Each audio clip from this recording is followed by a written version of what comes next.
Bueno, Àlex, benvingut a l'últim quart. Gràcies per acceptar l'entrevista. 4 temporades al Joventut de Badalona, una al Club Bàsquet Prat, 2 al Bàsquet Manresa i 5a temporada a Burgos. Què recorda Àlex Barrera de cada etapa? Bueno, doncs un procés de la meva carrera que he après moltes coses a cada equip en el que he estat. Potser sí que recordo una mica millor amb el Joventut, que vaig estar més temps, des que vaig arribar de ben petit fins que vaig arribar al primer equip. I després, junt al Joventut, doncs a Burgos, és on hem més estat, que 5a temporada. I sí, el pas pel Manresa, que va ser un any, va ser més tranquil. Així que, bueno, molt content. Arribes a Burgos l'any 2016, un club que disputava l'Aleport. En 5 anys vius una transformació d'un Burgos que actualment s'ha instaurat a l'elit del bàsquet espanyol. Com han estat aquests 5 anys? La veritat és que ha estat una passada. O sigui, ha evolucionat moltíssim el club des que vaig arribar. O sigui, imagina't, l'Eport, i cada any era com un pas més endavant. Era anar complint objectius i ens anaven consolidant cada cop més a una categoria superior. Des que vam arribar a CB igual, perquè el primer any l'objectiu era mantenir-se a la Lliga, després l'objectiu era estar a posicions intermitges, després el tercer any ja volíem lluitar per Copa del Rei i Playoff, i bueno, ara cada cop hem anat pujant i jo crec que ara estem en el millor moment, sense cap mena de dubte. Jo també ho penso. Què significa Burgos per Àlex Barrera? Per mi és una ciutat que m'han acollit amb els braços oberts des que vaig arribar. Tota la gent m'ha mostrat molt de carinyo, m'han tractat molt bé i és això, és una ciutat entregada pel bàsquet. És una ciutat que disfruta veient el seu equip jugar i són molt propers. La veritat és que sempre ho fan de manera positiva, ajudant els jugadors i l'equip, i és d'agrair. De fet, totes les vegades que hem parlat, m'has destacat la simbiosi entre Burgos i el bàsquet. Per què és especial l'afició del Burgos? Sí, perquè els agrada molt, els agrada moltíssim el cap de setmana, quan arriba el cap de setmana i venen al Coliseum a veure jugar al Burgos, és com el seu event preferit. O sigui, és on ells disfruten. Sí que hi ha futbol també, però no hi ha tanta gent. Aquí el que domina i el que més els agrada és el bàsquet. Jugueu, per recordar una mica com ha anat la temporada, jugueu el dia 10 de març contra Sassari, assegureu la classificació a casa per la Final 8 de la Champions League i a partir d'allà, confinament i suspensió de les competicions. Com has viscut aquest 2020? Sí, la veritat és que ha estat una mica caòtic. O sigui, és això, el partit del Sassari mateix estàvem a migdia, no sabíem si jugaríem a porta tancada, a porta oberta, i des d'aquell moment tot va canviar, van començar la quarantena, vam fer la final a València, ha sigut una mica de caos tot l'any. Sí, què vas fer durant el confinament, Àlex? Què vas fer durant aquells 3 mesos de confinament? Perquè el vas passar a Burgos?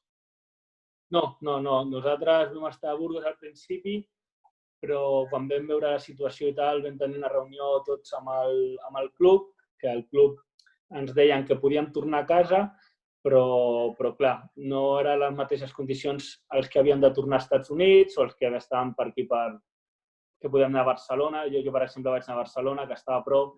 En cas d'haver de tornar, podien en 4 o 5 hores en cotxe estaria a Burgos un altre cop i el vaig passar a casa, vaig passar a Barcelona. I bé, no? O sigui, bueno, entrenar a casa el que es podia i... Sí, teníem el preparador físic cada dia enviant-nos els PDF per fer el treball i tal. Bueno, es feia una mica dur, perquè el més dur era que no sabies quan tornaríem. O sigui, no havia una data que et diguessin no, d'aquí un mes i mig tots tornem. No, era com el dia a dia i això era el que mentalment era més fotut. Quan tot va passar, com recordes aquell primer dia després del confinament en el que tornes a tocar la pilota, tornes a estar amb els companys, a entrenar? Sí, no, la veritat és que ho vaig trobar a faltar.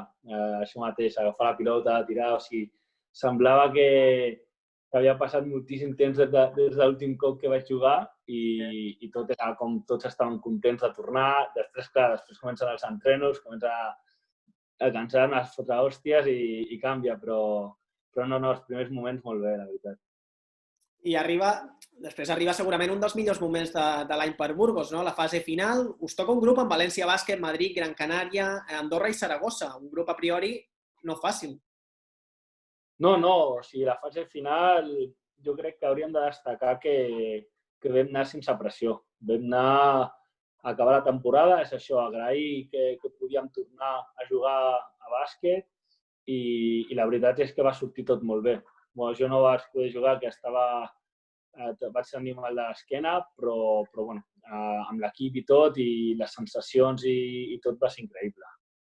De fet, t'anava a dir, perquè el segon partit tothom va veure de què era capaç aquest Sant Pablo Burgos, no? Victòria contra el Madrid per 87-83 amb una exhibició coral de joc. Sí, va ser això, érem una pinya. Era una pinya, sabíem també que volíem disfrutar com l'últim moment junt de la temporada, junts ho volíem fer bé i va sortir tot perfecte. No és això, sense pressió, vam anar a disfrutar i va sortir perfecte. Perquè acabeu classificant a Burgos per primera vegada a la seva història a la semifinal, el que dèiem abans, un club que ve des de l'Alep l'any 2016, es planta a semifinals l'any 2020. Brutal, com ho veu viure? Sí, va ser com, bueno, el top, el màxim objectiu que havíem aconseguit amb el club va ser en aquell moment les semifinals. Ara aquest any que hem jugat com la final de la Champions de l'any passat i l'hem guanyat, ha sigut com el top màxim d'aconseguit del club. De fet, ara aniré per aquí, ara aniré a la final 8 d'Atenes. Una última pregunta per acabar aquesta fase final. Tothom es parlava molt de Joan Peñarroya quan va acabar la fase final. Com és en Joan Peñarroya com a entrenador? Molt bé. O sigui, estem molt contents amb ell. És un entrenador molt proper al jugador. Vol treure't el millor que tinguis dins. Jo crec que hi ha aquesta connexió al ser el jugador de jove i entén com penses, entén com les teves sensacions i és això, això fora de pista i en tracta de persona. I després, a l'hora d'entrenador més tècnic, com diguéssim, o tàctic, analitza molt bé els partits. Analitza molt bé quins són els punts febles de l'altre equip i com hem d'atacar-los. I s'està veient que els resultats que està tenint en els equips que hi va i és molt bon entrenador. Com us va preparar Joan Peñarroya psicològicament per una competició tan curta com la final avui d'Atenes, en la que pràcticament la veu guanyar sense patir, perquè no veu patir en cap partit? Sí, jo crec que va ser una combinació perquè vam estar molt bé mentalment i físicament. Físicament també vam arribar, havíem fet una bona preparació, vam arribar molt bé i després mentalment estàvem tots amb moltes ganes. O sigui, era això, era algo històric pel club. Era una situació que ens havíem de deixar-ho tot pel club i teníem la ciutat darrere que encara que no hi havia públic i no podíem estar amb ells des de casa seva, amb xarxes socials, amb missatges han estat sempre recolzant-nos i jo crec que aquesta va ser la clau. Torneu a Burgos i no ho podeu celebrar amb l'afició.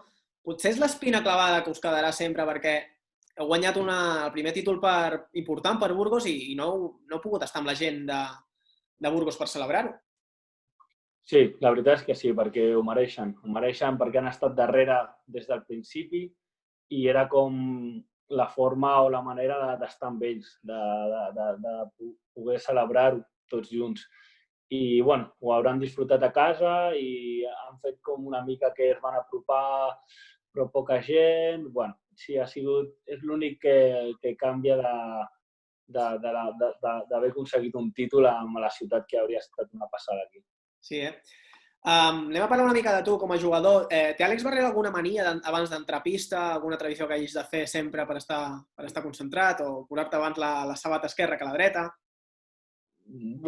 Sí, ja tinc bastantes. Tinc bastantes que al final no sé si són manies o són rutines. Sí, però abans del partit sí, sempre em fico a les sabatilles al peu dret primer, la manera de canviar-te. Sí que són rutines que vas agafant amb els anys i les mantens. I sí que és veritat que a vegades quan et va alguna malament una de les que tens així que has canviat o alguna cosa, doncs proves una altra manera i, bueno, això és el dia a dia. Al final estem cada dia entrenant. Sí. No sé, nosaltres, per exemple, a Burgos sempre ens col·loquem. Jo porto els 5 anys, quan fem els estiraments o quan sempre a la meva posició, saps? Sí, això són coses que es mantenen sempre. Sé que t'agrada bastant ser perruquer. Qui porta a Burgos la tradició de tallar els cabells als joves quan debuten? Sí. Vam començar amb l'Àlex López, també, que està a Tenerife. A Manresa ho vam començar, no? Sí, es tallava el cabell ell mateix, també. Jo m'ho faig, també. I teníem una màquina al vestuari i tal, i això que vam debutar i vam dir que ens els rapem. I, bueno, vam fer el primer cop com per fer broma i després l'any següent ja els entrenadors i tots em deien Barrera, corta el pelo. I jo, però no, si aquí no hi ha tradició. Sí, cortaré. I clar, a la que ho hem fet 2 anys seguits, ja el tercer any, el quart any, ja cada debutant que juga a CB li tallem. No, i a sobre hi ha cada un que s'hauria de veure, Clar, el que passa és que jo no vull estar 100% tallant, llavors demano ajuda. I vaig dir, bueno, tu què vols fer aquí? Què li podem fer tal? I me'n recordo amb el Blanco, amb el Chanchar, sí. Aquest està mal del cap, tio, i va començar a dir unes coses i li va destrossar el cap al juga, el pobre. Ostres. Teniu alguna mania ja com a equip abans d'entrar a pista? Per exemple, la Penya s'ha quedat amb la haka de Demon Mallet, la segueixen fent. Vosaltres teniu alguna cosa? Sí, nosaltres fem un cercle també, comencem a saltar una mica i l'Omar Cook es fica al mig i sí que fa una mica com un soroll així, el de l'Ebrom, el que fa qui. Pues, fem aquest i fem cantant, sortim, bueno, i després fem el crit i ja està. Però sí, tenim alguna que fem sempre. Molt bé. Acabes contracte aquesta temporada. T'agradaria quedar-te a Burgos molt més temps? Sí, jo estic molt content aquí, la veritat que sí. El club està creixent cada any i jo, com a jugador, també. Jo crec que des que vaig arribar aquí, cada any estic creixent en l'equip i sí que m'agradaria. Un propòsit per 2021? Home, primer de tot, més general, és que acabi tot el tema del coronavirus. A veure si podem estar en un any així una mica més tranquil, ho dubto, perquè no té pinta que en un parell de mesos estigui solucionat, però bueno, en general aquest. I després amb el Burgos, amb l'equip, doncs ens agradaria estar a la Copa del Rei, ens agradaria estar a uns play-off i fer una bona temporada. Doncs aquí acabem, Àlex. Moltíssimes gràcies per estar en l'últim quart avui, gràcies pel teu temps. Tot un plaer. Gràcies. Molt bé, gràcies a vosaltres.